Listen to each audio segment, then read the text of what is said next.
Dempa Sempa. El poder del yoga y la meditación.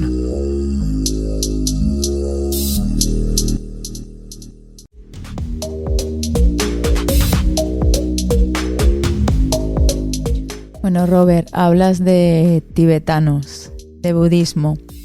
Tú eres budista. ¿Cómo llegó el budismo a ti, a tu vida? El budismo llegó a mí cuando empecé a meditar con 17 años, pero de mano de mi maestro. Fue como un daño colateral, entre comillas. Porque Iván era realmente el que tuvo contacto con los lamas tibetanos en los años 90. Y yo, como alumno suyo, pues viví mi primera iniciación de Tara Verde con 18 años, si no recuerdo mal. Y claro, cuando conoces con una edad tan temprana a personajes así tan trabajados, pues bueno, es algo que ya no se te queda ahí en la impronta, ¿no? Mental. De alguna manera yo hasta mis 30 años no he profundizado en el budismo, sino he sido más el discípulo de Iván, que era mi maestro de artes marciales, que era budista, y obviamente pues yo al practicar tantas cosas budistas pues leí muchos libros, muchas enseñanzas, fui a algunas iniciaciones.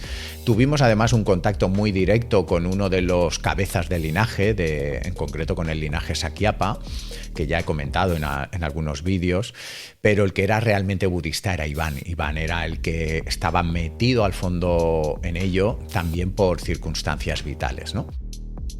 Pero sí que es cierto que después de tantos años practicando budismo, aunque no sea budista, que esto le gusta mucho decirlo a los budistas, ¿no? No hace falta ser budista para practicar budismo, eso que todo el mundo lo tenga claro, pero sí que es cierto que pasados los 30 años mi maestro falleció y yo tuve ya contacto personalmente con lamas y con ese cabeza del linaje del que hablaba antes.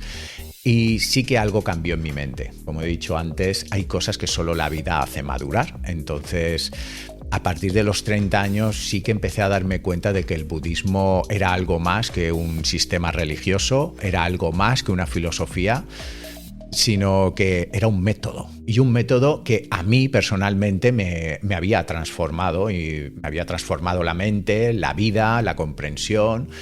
Y entonces empecé a estudiar budismo de una manera muchísimo más seria y más comprometida. Y ahora enseñas budismo. ¿Y por qué lo enseñas?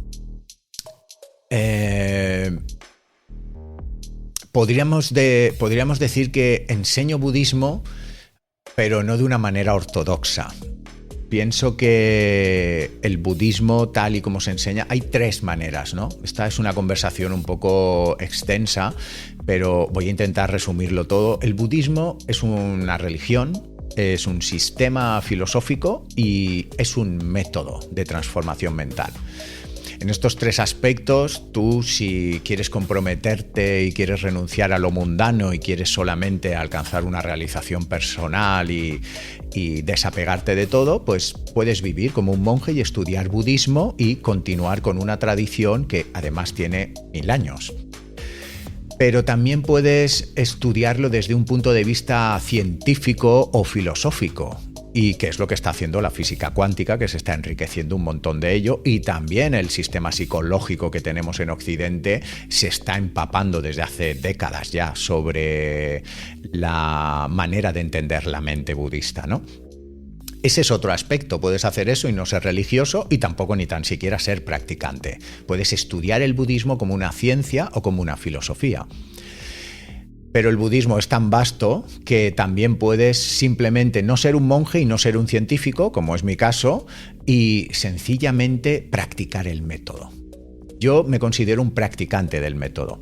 Entonces enseño budismo desde el punto de vista metodológico. Lo que pasa que es cierto que la sabiduría que tiene su filosofía, sus escritos, aún a día de hoy no han pasado de moda. Estamos hablando de cosas que están escritas hace 1000 años o 700 años y las lees hoy en día y es que están desgranando la mente y cómo funcionamos de una manera que es totalmente aplicable, ¿no? Entonces enseño budismo bajo ese punto de vista, bajo el punto de vista metodológico para transformar la mente. ¿Y en qué crees que nos ayuda a los occidentales estudiar o conocer el budismo? Creo que los occidentales tenemos una creatividad, tenemos una mente muy creativa. Eso es algo que creo que, bueno, pues los avances tecnológicos, el sistema social en el que vivimos y todas estas cosas provienen de esa creatividad que nosotros tenemos. Si la comparamos con Asia, bueno, Asia ahora está pegando un repunte evolutivo a todos los niveles, pero hasta hace unas décadas Asia siempre se ha mantenido de una manera bastante lineal a nivel social. Nosotros en 100 años hemos cambiado tanto que hasta nos estamos cargando el planeta y hemos hecho unos avances y todos esos avances vienen porque la mente occidental es muy creativa. Pero también esa creatividad merma mucho lo que ha sido nuestra credulidad, ¿no? Somos una sociedad muy agnóstica. Solamente somos muy materialistas, en el sentido de solamente creer en aquello que percibimos con los sentidos. También es cierto que la religión nos ha hecho mucho daño. Nuestras religiones aquí en nuestra sociedad han machacado a todos los ciudadanos y a nuestros sistemas de creencias, y al día de hoy pues es normal que seamos tan agnósticos. De alguna forma, el budismo nos puede hacer entender y recuperar de nuevo nuestra fe y nuestra devoción, nuestra esperanza en el yo interno que todos tenemos. Si el budismo lo practicamos, no solo lo estudiamos, podemos recuperar esa conexión con nosotros mismos que hemos perdido debido, pues, a los dogmas de fe de las religiones estas de las que hablo, ¿no? Creo que eso es lo que nos puede aportar el budismo, una reconexión con nuestro propio espíritu, con nuestra propia conciencia, más allá de las religiones y de los gurús y de los maestros.